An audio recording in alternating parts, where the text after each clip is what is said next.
Hi friends, welcome back to Harsikere Haran YouTube channel.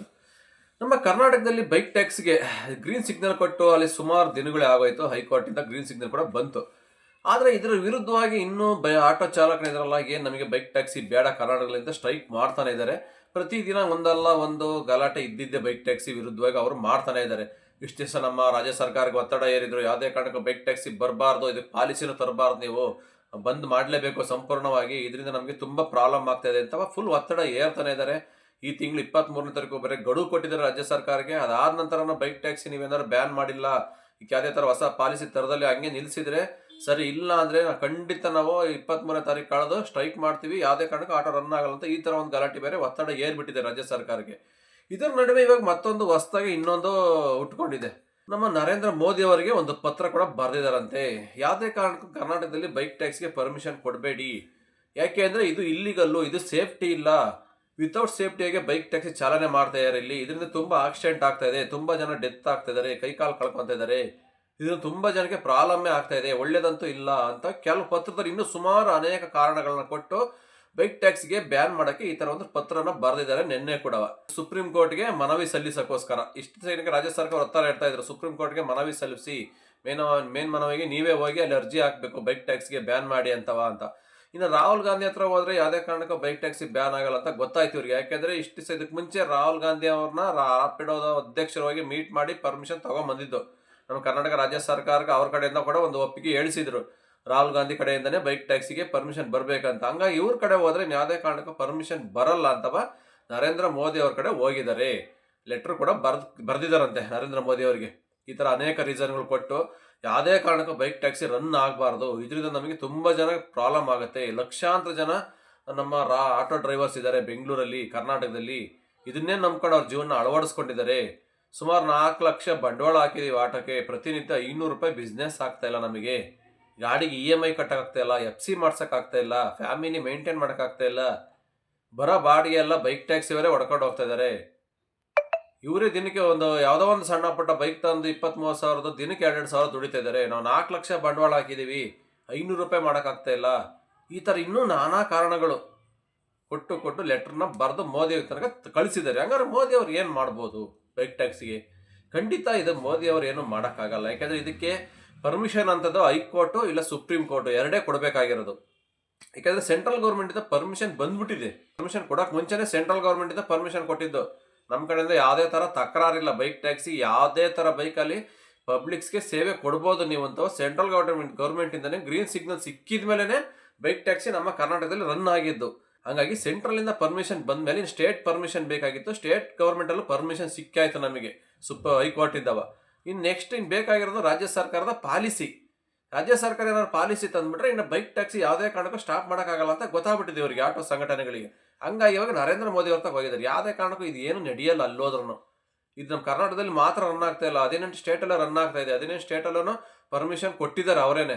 ಅವರೆಲ್ಲರೂ ಹೋಗಿ ಅಲ್ಲಿಗೆ ಅರ್ಜಿ ಹಾಕೋಕ್ಕಾಗತ್ತಾ? ಬೈಕ್ ಟ್ಯಾಕ್ಸಿ ಬ್ಯಾನ್ ಮಾಡಿ ಹೇಳೋಕ್ಕಾಗತ್ತಾ? ಇಲ್ಲ. ಆ ಸ್ಟೇಟಲ್ಲಿ ಏನೇನು ರೂಲ್ಸ್ ಅಂಡ್ ರೆಗ್ಯುಲೇಷನ್ ತಂದು ಬೈಕ್ ಟ್ಯಾಕ್ಸಿ ಚಾಲನೆ ಮಾಡಬೇಕು ಅದು ಮಾಡ್ತಾ ಇದ್ದಾರೆ ಎಲ್ಲರೂ ಕೂಡ. ಬಟ್ ನಮ್ಮ ಕರ್ನಾಟಕದಲ್ಲೇ ಈ ತರ ಇಷ್ಟೊಂದು ಬೈಕ್ ಟ್ಯಾಕ್ಸಿ ವಿರೋಧವಾಗಿ ನಡೀತಾ ಇರೋದು ಚರ್ಚೆಗಳು, ಗಲಾಟೆಗಳು, ಸ್ಟ್ರೈಕ್ ಅಲ್ಲವ. ಬಟ್ ಏನಾಗುತ್ತೆ ಮುಂದಿನ ದಿನಗಳಲ್ಲಿ ಕೂಡ ಗೊತ್ತಿಲ್ಲ. ಇದಕ್ಕೆ ಯಾವುದೇ ಕಾರಣಕ್ಕೂ ನರೇಂದ್ರ ಮೋದಿ ಅವರು ಏನು ರಿಪ್ಲೈ ಮಾಡಲ್ಲ ಅಂತ ಅನ್ಕೊಂತೀವಿ ನನ್ನ ಪ್ರಕಾರ. ಯಾಕೆಂದ್ರೆ ಬೈಕ್ ಟ್ಯಾಕ್ಸಿಗೆ ಅಲ್ಲಿಂದ ಪರ್ಮಿಷನ್ ಯಾವತ್ತೋ ಕೊಟ್ಬಿಟ್ಟಿರೋದ್ರಿಂದ ಅವರು ಮತ್ತೆ ಬೈಕ್ ಟ್ಯಾಕ್ಸಿ ಬ್ಯಾನ್ ಮಾಡಿ ಅಂತ ಯಾವುದೇ ಕಾರಣಕ್ಕೂ ಹೇಳಕ್ ಚಾನ್ಸ್ ಇಲ್ಲ. ಅವರು ಇದೇನೇ ಇದ್ರು ಇವರು ಸುಪ್ರೀಂ ಕೋರ್ಟ್ಗೆ ಹೋಗ್ಬೋದು ಅಷ್ಟೇ, ಬಿಟ್ಟರೆ ಬೇರೆ ಆಪ್ಷನ್ ಇಲ್ಲ ಇವರಿಗೆ, ಈ ಆಟೋ ಸಂಘಟನೆಗಳಿಗೆ. ಹಾಗೆ ಡೈರೆಕ್ಟ್ ಇವರೇ ಹೋಗಿ ಅಲ್ಲಿ ಸುಪ್ರೀಂ ಕೋರ್ಟಲ್ಲಿ ಫೇಸ್ ಮಾಡಕ್ ಆಗಲ್ಲ. ಯಾಕೆಂದ್ರೆ ಸುಪ್ರೀಂ ಕೋರ್ಟ್ ಇರೋದು ಡೆಲ್ಲಿಲಿ. ಬೆಂಗಳೂರಿಂದ ಡೆಲ್ಲಿಗೆ ಇವರು ವಾರ ಕೇಸ್ ಇದ್ದಾಗೆಲ್ಲ ಹೋಗಿ ಬಂದು ಕೇಸ್ ಎಲ್ಲ ಸಾಲ್ವ್ ಮಾಡಕ್ ಆಗಲ್ಲ. ಅಲ್ಲೆಲ್ಲ ವಾದ ಮಾಡ್ಕೊಂಡು ಲಾಯರ್ಗಳಾಗಿರ್ಬೋದು, ಸಂಘಟನೆ ಅಧ್ಯಕ್ಷರಾಗಿರ್ಬೋದು, ಯಾಕಂದ್ರೆ ಅವ್ರಿಗೆ ಕೆಲಸ ಇರ್ತವೆ. ಇಲ್ಲಿಂದ ಅಲ್ಲಿ ಹೋಗಿ ಬರೋ ಖರ್ಚು ಎಷ್ಟು, ಅಲ್ಲಿ ಲಾಯರ್ ಇಡಬೇಕು ಸುಪ್ರೀಂ ಕೋರ್ಟಲ್ಲಿ, ಅವ್ರಿಗೆ ಕೊಡಬೇಕು ದುಡ್ಡು ವಾದ ಮಾಡಕ್ಕೆ. ಈ ತರ ಅನೇಕ ಖರ್ಚುಗಳು ಸಮಸ್ಯೆ ಜಾಸ್ತಿ ಆಗುತ್ತೆ. ಅದಕ್ಕೋಸ್ಕರ ಇವ್ರು ಏನ್ ಮಾಡ್ತಾರೆ, ರಾಜ್ಯ ಸರ್ಕಾರಕ್ಕೆ ಒತ್ತಡ ಏರ್ತಾ ಇದ್ದಾರೆ. ನಿಮ್ಮ ಹತ್ರ ದುಡ್ಡಿದೆ ರಾಜ್ಯ ಸರ್ಕಾರದಲ್ಲಿ, ನೀವೇ ಒಂದು ಮೇಲ್ಮನವಿಗೆ ಅರ್ಜಿ ಹಾಕಿ, ನಿಮ್ಮ ಕಡೆಯಿಂದನೇ ಲಾಯರ್ ಇಟ್ಟು ವಾದ ಮಾಡಿಸಿ, ನಾವೆಲ್ಲ ಬಂದು ಇಲ್ಲಿ ಮಾಡೋಕ್ಕಾಗಲ್ಲ, ಇದರಿಂದ ನಮಗೆ ಪ್ರಾಬ್ಲಮ್ ಆಗುತ್ತೆ. ಸುಮಾರು 35 ವರ್ಷದಿಂದ ನಾವು ಆಟೋ ನಡೆಸ್ಕೊಂಡು ಬಂದಿರೋದು ಬೆಂಗಳೂರಲ್ಲಿ ಅಂತ. ಈಗ ಏನಾಗಿದೆ, ರಾಜ್ಯ ಸರ್ಕಾರಕ್ಕೆ ಒತ್ತಡ ಏರ್ತಾ ಇದ್ದಾರೆ. ಇವಕ್ಕೆ ಇವರೇ ಡೈರೆಕ್ಟ್ ಹೋಗಿ ಅದೇ ಕಾರಣಕ್ಕೆ ಸುಪ್ರೀಂ ಕೋರ್ಟಲ್ಲಿ ವಾದ ಮಾಡೋಕ್ಕಾಗಲ್ಲ ಲಾಯರ್ ಇಟ್ಬಿಟ್ಟು ಅಂತ ಗೊತ್ತು. ಖರ್ಚು ಜಾಸ್ತಿ ಬರುತ್ತೆ, ಟೈಮ್ ಸಿಕ್ಕಲ್ಲ ಹೋಗಿ ಬರೋಕ್ಕೆ. ಬೆಂಗಳೂರಲ್ಲಾದ್ರೆ ನಡೀತಾ ಇತ್ತು, ಎಷ್ಟೇ ಕೇಸ್ ಇದ್ರು ಹೋಗಿ ಬರ್ತಾ ಇದ್ರು, ವಾದ ಮಾಡ್ತಾ ಇದ್ರು, ಇಲ್ಲೇ ಲಾಯರ್ಗಳಿದ್ರು. ಬಟ್ ಈಗ ಸುಪ್ರೀಂ ಕೋರ್ಟ್ ಆದಮೇಲೆ ಅಲ್ಲಿ ಡಿಮ್ಯಾಂಡ್ ಜಾಸ್ತಿ ಇರುತ್ತೆ, ಲಾಯರ್ಗಳದ್ದು ಕೂಡ ಅಮೌಂಟ್ ಕೂಡ ಜಾಸ್ತಿ ಖರ್ಚಾಗುತ್ತೆ, ದೊಡ್ಡ ದೊಡ್ಡ ಲಾಯರ್ ಇಡಬೇಕು, ಇದೆಲ್ಲ ರಾಜ್ಯ ಸರ್ಕಾರನೇ ಮಾಡಬೇಕು ಅಂತ ಇವರು ಈಗ ಒತ್ತಡ ಏರ್ತಾ ಇದ್ದಾರೆ. ಬಟ್ ರಾಜ್ಯ ಸರ್ಕಾರನೂ ಅದೆಲ್ಲ ತಗೊಂಡು ಮಾಡೋಕ್ಕಾಗಲ್ಲ. ಯಾಕಂದ್ರೆ ಈಗ ನಮ್ಮ ಹೈಕೋರ್ಟ್ ಪರ್ಮಿಷನ್ ಕೊಟ್ಬಿಟ್ಟಿದೆ ಅಲ್ವಾ ಬೈಕ್ ಟ್ಯಾಕ್ಸಿಗೆ, ಮತ್ತೆ ಇವರು ಸ್ಟೇ ಆರ್ಡರ್ ತರ್ಬೋದು ಹೋಗಿ ಸುಪ್ರೀಂ ಕೋರ್ಟಿಂದ. ಬಟ್ ರಾಜ್ಯ ಸರ್ಕಾರನೇ ಹೋಗಿ ಅಲ್ಲಿ ವಾದ ಮಾಡುತ್ತೆ ಲಾಯರ್ ಇಟ್ಟಂದ್ರೆ ಸುಳ್ಳು ಅದೆಲ್ಲ.